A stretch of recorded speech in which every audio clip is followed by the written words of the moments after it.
On rape, the first time I was raped ever, I was 8 years old. I felt so dirty. I felt that dirty. Rape is a serious issue, but it's interesting that men's perspective towards rape sometimes is different. And before we knew what was happening, the door was locked. I didn't think it was anything big. But then the briefcase came out, and instead of documents to come out from the briefcase, it was a gun that came out of the briefcase. Oh my God. He tried to strangle you? Yes, he tried to suffocate me. As you are raped, don't go and take a bath, don't change your clothes, don't do anything. You need to stand up, go to the police station, make a police record. First things first, every form of abuse, attempted abuse, actual abuse, report all. Let us have it documented.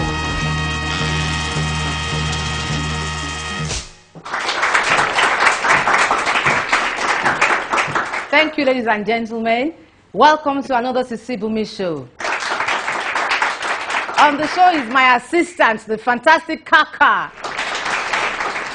You're welcome on the show today. Today we have a very, very interesting but rather deep topic to discuss today. After the break, we'll be meeting our guest, Dorothy. Stay tuned. Don't go away.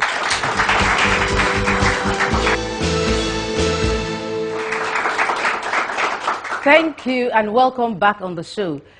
Before the break, I introduced the topic to you. We're discussing rape today.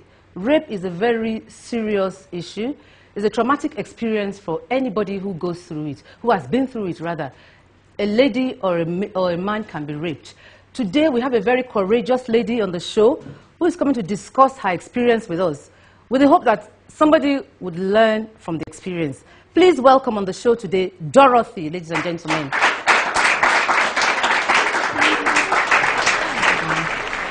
So, Dorothy, I must first of all salute your courage to come out here and discuss this obviously very sensitive issue.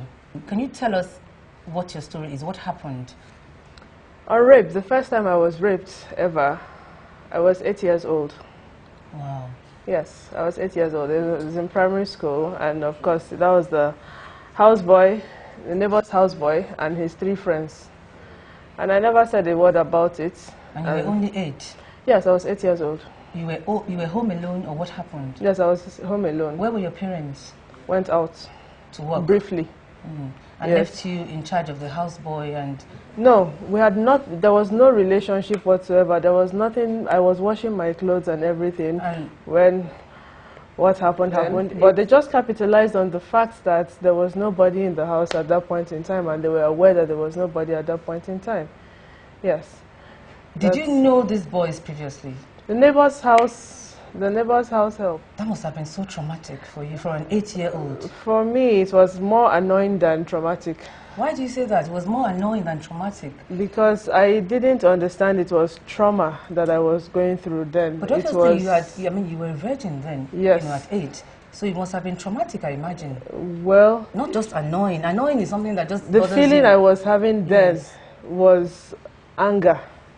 It was more of anger. Then along the line, memories being cast back is where trauma crept into the thing. That's what the trauma graduated into. That's when I started appreciating it to be trauma. So what happened? It was more of anger. So the attack took place. Your parents come back home later. I didn't think it necessary to discuss with anybody. You didn't tell them. You didn't think it was necessary. Wow, as an 8-year-old, you were mature enough to deal with this on your own? Well, personally, it was not up for discussion for me. Were you ashamed by what happened? Yes. And you thought perhaps it was your fault? My thinking was, let nobody have any opportunity to tell me anything I didn't want to hear, such as it's your fault or, to put any blame on me. Physically, how did you feel after the experience? The normal pains and all of it. It was mostly disgust and anger. You felt dirty? It was mostly disgust and anger, but it went that way. Yes. It went that way, totally unchecked for years. I didn't utter a word. So when was the first time you were able to talk about this, to speak about this experience? When Not long ago. Really? Not long ago. All those years back? Yes, not long ago. You never told your parents, your mother, your aunt, nobody? Right. But Unfortunately, the same thing happened years back. I mean, more recently. Tell us about that. After that one, there had been a series of issues that came up along the line. But another very annoying encounter I had was an occasion where somebody says, "Oh, we've been looking for you since, come and do this job and everything." And I said, "No problem." And normally I would go in, I didn't think there was any issue. What job is that? What is your profession? Aside acting, I'm an actress, but then I was in school. I was in the university, so I was doing a lot of events. I was handling events. And they say, "Oh, Dorothy, we've been looking for you to handle events." And then I turned up to handle this event. And the man goes, "Oh, you need to come and see the documents so that you know how big the thing is and you know how to work and everything." And before we knew what was happening, the door was locked. I didn't think it was anything big.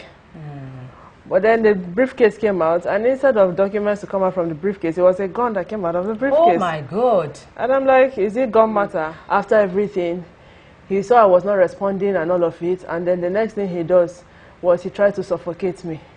He tried to strangle you? Yes, he tried to suffocate me. I ignored and everything, and went away with my life. When I got home, I used Vim, I used chlorine powder to wash my skin. That was how dirty I felt on that particular incident. Earlier on, it was not that way. But in this particular case, I felt so dirty. I felt that dirty. Much later, in order not to ruin political ambition, I was called and I was given a blank check. I refused the blank check. So this was one of the experiences I had as a growing up young lady. Yes. I'd had different degrees of violations at different points in time.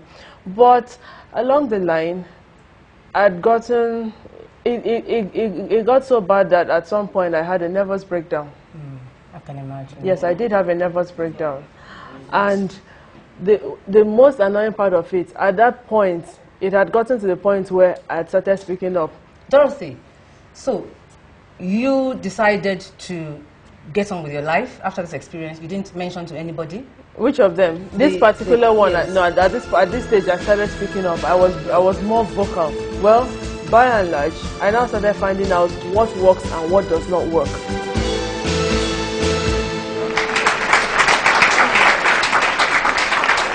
Welcome once again on the Sisi Bumi Show. Dorothy has been speaking with me. She's been sharing her experience with me today. Once again, thank you very much. You were telling us before the break that there's yet another... Oh, there have been series of cases, but yes, basically what has made me to dedicate whatever is left of my life to ensuring we expose abusive trends or to be an anti-abuse crusader is the fact... That's what you are today. Yes, that's what I am today. Yes, aside acting movies, I think if you don't like something and you do not help to stop it, it means your children are going to experience much worse than you have experienced. And I like the fact that she has refused to be a victim. She has refused to stay down there and remain a victim. You are lucky. Some people don't recover from it. I cannot even imagine being violated, never mind multiple times. Well, when it comes to violation does not only deal with rape. Yes. Touching women in unnecessary positions without permission. Yes, without permission. You have no right to touch. Major violation. Yes. For instance, I was on my way on the 29th of September to anchor an event, in 2012. And a man I didn't know from nowhere, I just got down from my car. Somebody was still in my car at the end of my street. A man I didn't know just walks up to me and pushes me violently from my breasts. There is no reason whatsoever why people... Look, absolutely, yes. This is the beginning of sexual violations, when you have no problem tampering with a woman's body parts just that way. Even a man, for that matter, you have no right to violate anybody. That's the beginning. That's it. When it is okay for people to violate people just randomly that way in the streets, it means rape is a non-issue. And think about it, the realities of our systems, there's nothing in place for rape victims. There's no form of counseling. I was coming to that. So, when, unfortunately, the tragic incidents happened, what did you do? I'm talking of this latest, when you became an adult. Because it happens you're angry. The particular one I talked about now, where somebody I didn't know from the blues and is wearing a uniform identified in Nigeria and comes and violently tampers with my breast. Now, at the end of the day, after the assault on me happened, I complained. I went to the police to institute a report. The first things first, right from the time when I was little, what I did wrong was I did not report. For each time you do not report, the true statistics of what is happening is unknown. First things first, every form of abuse, attempted abuse, actual abuse, report all. Let us have it documented. Whether or not you want to prosecute, report all. Let there be a documentation, let there be a data. Because elsewhere you hear attempted rape, this kind of this, this kind of this. But here, there's no case at all because of fear of stigmatization and more, you know, and a lot more. Now, nothing was done after I complained. I went to the police, I made my report, I took it up from there, you know, there was the lawyers and everything.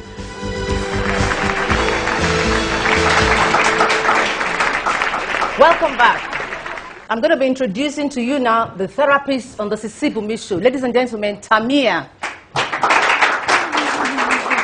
You're welcome. Thank you. Thank you very much. Thank you. You look gorgeous today, Tamia. Thank you very much. Thank you. Right. Tamia is going to give us a dispassionate view about rape. We've been speaking with Dorothy. You've been listening back. Hello, sorry. Right. And what I want to ask you, and I think the viewers would like to know, is if a young lady, a lady gets victimized, what does she need to do? First things first, what you need to do is you need to go, as you are raped, don't go and take a bath, don't change your clothes, don't do anything. You need to stand up, go to the police station, make a police record. First things first. Once you make that police record, you go to the nearest hospital to go and get checked. You need to get checked. There's a series of tests that they'll check you on, from pregnancies, STDs, and any other things in case the person has really torn you apart or anything that has to do with that. So you do that, you go with the police record to the hospital. Can I ask you, is there any test, like a forensic analysis, so that they take something of the man, of the perpetrator, so that whenever the case comes to court or whatever, there can be some hard evidence? Is there anything like that, any forensic analysis that can be taken of the man, of the perpetrator? Basically, if you walk into a hospital and you tell them that you've been raped, of course you have also a police record for them to be able to treat you and attend to you. Right. Once you say that you've been raped, they've got their own series of tests that they carry out from you. Obviously, they'll check the semen of the person and try to carry out as much evidence as possible from your body that you have to try and identify the person that did that to you. That follows the same way with the police. When you do the police record, obviously even the police will ask you, do you know the person that did it? Where was it? And all those kind of things. So that will help the police in identifying the person that did it to you.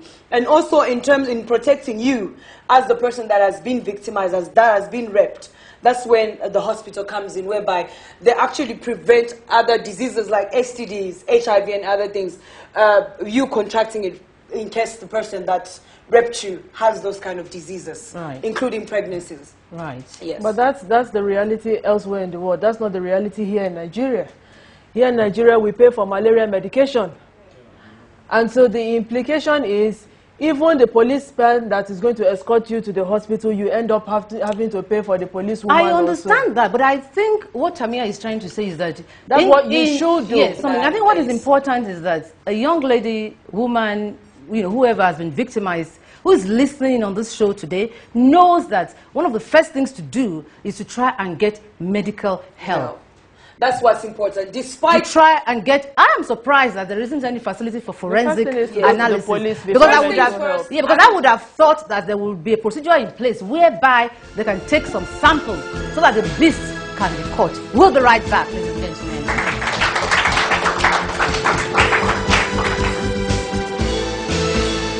Welcome back. This is still the Sisi Bumi show.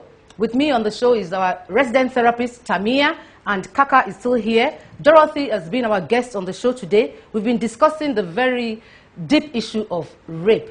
Tamia was telling us before the break of what you need to do if ever you become a victim, or if you know somebody who has been victimized. It is nothing, you don't have to feel ashamed that you were raped. You are the victim here. What is important is for you to take steps, immediate steps. Right, Tamia? Yeah, it is right. Right. There are just certain steps that you need to take. Even if you've been victimized, the way Dorothy is talking about that there's no things that are in place to catch the perpetrator that raped you and everything else. It's much better for you, if you are raped, to go and get tested and prevent yourself from getting all those diseases that you are supposed to get if you just left yourself and kept quiet about it. It's better for you to go and get help, talk about it, so you can educate other people on what to do when they are raped. Imagine if Dorothy, the time she was raped, if she did contract any STDs or she did fall pregnant at that time, it would have been a pity. But if you go to the hospital and you get yourself tested, you prevent yourself from all those things, I think you'll be in a more better position than to fall in that trap. It's worse enough that you've been raped. But you remember, I also don't speak only from the perspective of a victim, but a caregiver. Yes. And from my experiences, I've had even children who were brought with blood dripping from their legs and everything. What's the next line? You know, parents are scared of the stigma. Many people's names change from so-so thing to that person who was raped by this. I want to talk about that. It is wrong. Yes, I want to talk about that. Tamia, the parents, the custodians, the guardians of these children, what should be their role? Because if you heard earlier on, she was victimized at the age of 8. Yes. Where are the parents in this? Where are the guardians in this? I'm not blaming her parents, but I'm saying that what role should parents be playing to protect their children from rape? It's the parents' responsibility to protect their children against any harm. Yes. Do you understand me? So I think we need to adopt a culture of being there for our children. It's not all about the money that we give them or the schools we take them to. As parents, you need to talk to your children. You need to develop that relationship where your child is able to come up to you and talk to you about anything. From where I come from, there's a lot of infrastructure that's put in place, unlike here where the infrastructure is not that where well is that? placed. Where is that? I'm Zambian, Right. half South African as well. Right. So what Yes. happens on that side of the... Basically, what happens is a lot of things are in place. So that when something like this happens, for us, your next door neighbor is also your parents, as much as it is. So when these things happen in South Africa, as a child, you already know what rape is. You already know how a man should touch you or what should do, because we get that education already from home. So I think that helps a lot. What support is there for the victims? For the victims, Yes. once the rape once you've been raped, you will be taken. You go to the police station. You do a police record, because if you go straight to the hospital, before they treat you, they will call the police to come and take your record, or a documentation record of whatever happened, and then they will treat you. They will do the various tests, which they do for free. Do you understand me? To prevent you. They do for free over there. Yes, Right. it's for free. Everything is done for free. Once that is